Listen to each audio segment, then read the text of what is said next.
Сәлем достар, сіздермен бірге біз Алжир арнасы жайында бүгінгі видеомызда біздер жаңадан шыққан бір баяғыда болған, енді жаңадан дегенде баяғыда болған бір киноны обзор түсіретін боламыз. Қазақша обзоры. Бұл киноны біз аудардық. Қалай өмірдің ағысы, өмірдің жалғасы, өмір алмай зектеп пе бірнәрсе деп аудардық. Қысқасы осындай мағына келеді, өмір жайлы кино. Жалпы киноны дым айтпай қойын, спойлер болып, өздеріңіз тамашалаңыздар. Бір шағын орманды ауылда автобуспен оқушылар келе жатады. Сол кезде Мицуко деген оқымысты қыз өзінің дәптеріне қарап отырады. Сол кезде қалғандары дәптерге қарай бергенше жан-жағыңа табиғатқа қарасайшы деп қолындағы заттарын итеріп жібереді. Сол кезде Мицуконың қолындағы заттар жерге түсіп кетеді. Сосын автобуста еңкейіп қалған кезде бір қатты жел соғып, автобустағы адамдардың барлығын өлтіріп тастайды. Сөйтіп ол қыз түк түсінбей автобустан түсіп әрі қарай жүре бастайды. Сөйтсек жаңағы жел өте қатты болып шығады, және де автобустың жарты бөлігін ұшырып жібереді.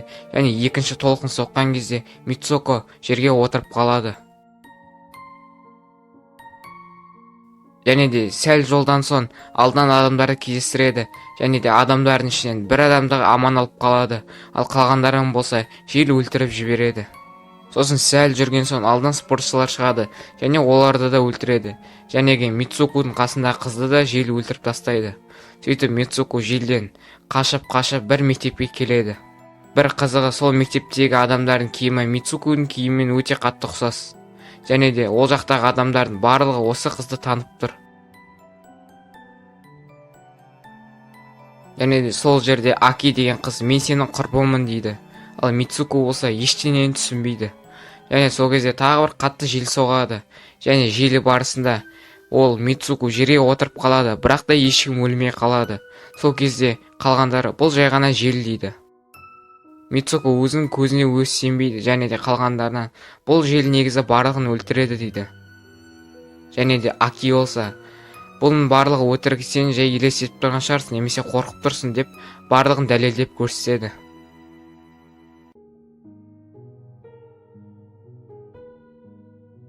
Мицуко сосын қатты қуанып кетіп, балалармен орманға барып ойнай бастайды. Және де орман барысында барлығы бір-бірімен танысып, бірге ойнап, бірге күледі. Және сол жерде бір-біріне көпшік лақтырып, көзіне бірдеңселер елестете бастайды.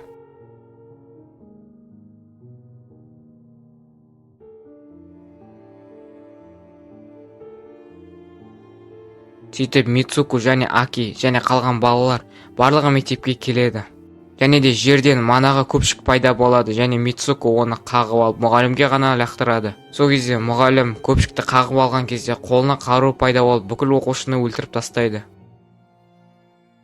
Сол кезде Мицуко тағы да түсінбей қалады. Және мұғалім Мицукоды атайын деп атқан кезде қасындағы қыздар оны аман алып қалады. Йо-майо, не болып кетті мына кино? Бірсе желден өледі, бірсе мұғалім қарумен атады.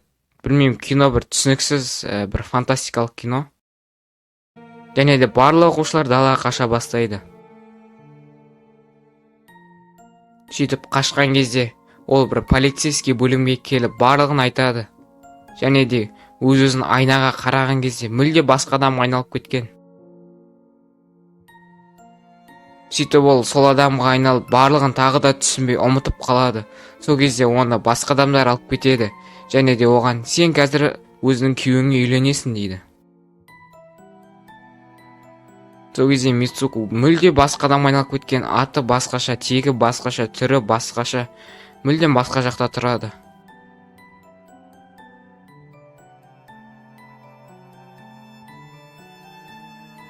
Сосын оны адамдар өзінің күйеуіне апармақшы болады, және де адамдар жан-жағына қоршап, оны бір табытқа алып келеді. Және осы табыттың ішінде сенің күйеуің бар дейді. Және де табытты ашып қалған кезде басы шошқа тәрізді бір адам шығады. Және екеуін барлығы қосқысы келеді. Мицуко дым түсініп жатқан жоқ, және ол жерден қашып кетеді. Сосын сол жақта келе жатып, жолдан бір марафонға айналып кетеді, және тағы да басқа адам айналып кетеді. Йо-майо, достарына Мицуко деген қай жерге барады, сол жердің адамына айналып кетіп отыр. Жүгіретін жерге барса жүгіріп кетеді, секіретін жерге барса секіріп кетеді, мал бағатын жерге барса мал бағып кетеді. Қысқасы әртүрлі адамға айналып кетіп жатыр. Сөйтіп ол түк болмағандай осы жерім жақсы деген секілді марафонда жүгіре береді. Және сол марафонның ішінде жаңағы күйеуі, мұғалім барлығы да жүреді.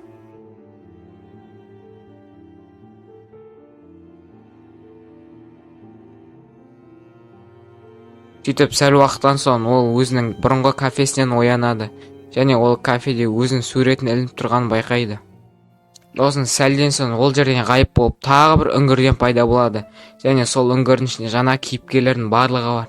Және сол жерде тағы бір басты кейіпкер өзін жаңағы Мицукуды теледидар арқылы ойнап отырады.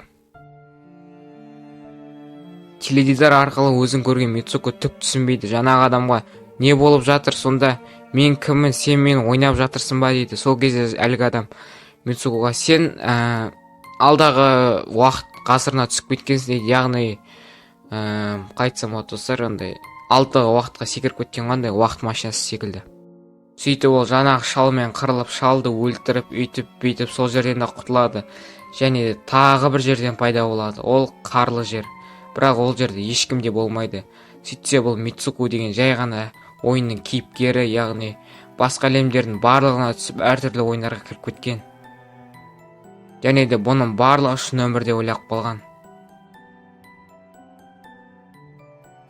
Достар, мінекей осылайша біздің киномыз аяқталды. Әрине түк түсініксіз, бір қалай айтсам болады, әртүрлі заттарға былай жанрлы, қысқасы фантастикалық кино ғой. Фантастика болғанда іші бір басында белгісіз қалады да, сосын соңында барлығын түсіндіреді. Басында киноның басын былай қарап отырған кезде түк түсінбейсіз, не болып жатқанын білмейсіз, әр жерге айналады, бұл адам кім деген секілді. Ал соңғы жағында жайлап түсіне бастайсыз. Ал сіздермен бірге болған Әлішер анасы, қош сау болыңыздар.